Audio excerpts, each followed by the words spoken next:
Bonjour et bienvenue à tous sur TV5 Monde, ravi de vous retrouver pour cette 5e étape du Marathon des Sables. L'étape marathon à l'issue de laquelle on connaîtra le vainqueur chez les hommes et chez ces dames. Pendant ce temps-là, vous le voyez au PC médical, les médecins sont aux petits soins, c'est ce qu'on voit tout de suite. Le PC médical, lieu essentiel au bon déroulement de la course. Matin et soir et surtout durant chaque étape, les docs sécurisent, rassurent et surtout soignent les coureurs en toutes circonstances.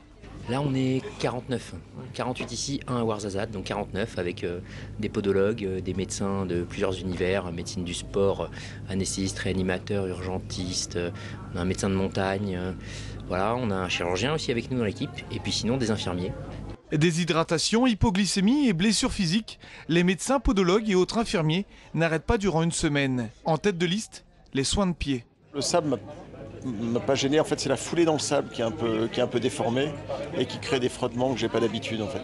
Si la plupart du staff médical est le même à chaque édition, d'une année sur l'autre, de nouveaux visages viennent gonfler l'équipe, à l'image de Clémence.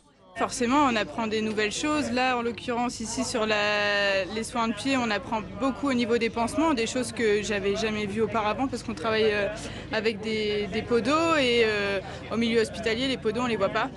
Donc déjà, c'est un grand plus. Et puis ensuite, on travaille aussi avec d'autres collègues qui viennent d'autres endroits et qui nous apprennent aussi d'autres choses, d'autres façons de travailler. Donc c'est vachement enrichissant. Ouais. Au cours des étapes, au cours des kilomètres, les athlètes sont meurtris dans leur chair. Il leur faudra plusieurs semaines pour retrouver la forme. Plusieurs semaines et on dit que certains vont travailler en costume cravate et tongs pendant quelques semaines.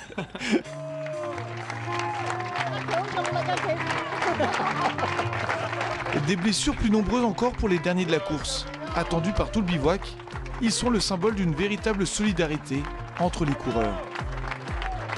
Ce partage avec tous les coureurs qui se relèvent malgré les ampoules, malgré voilà, c'est ceux qui vont marcher le plus longtemps, qui ont le plus souffert, qui arrivent et c'est une bénédiction de pouvoir les accueillir comme ça. C'est une tradition aussi, ça se perpétue et voilà, c'est magique, c'est des instants magiques. Place à présent à la dernière étape chronométrée de ce Marathon des Sables, l'étape marathon longue de 42,2 km. Sur un terrain roulant, les Marocains sont de nouveau à la fête avec la victoire de Rachid El Morabiti. Au général, il devance son frère Mohamed de 8 minutes 24 et s'adjuge son 7e Marathon des Sables. Meryl Robert, premier français, est 6e. Chez ces dames, la grande gagnante est la Hollandaise championne du monde de trail Rania de Bats, qui s'impose avec plus de 2h43 d'avance sur Aziza Raghi. Impressionnant.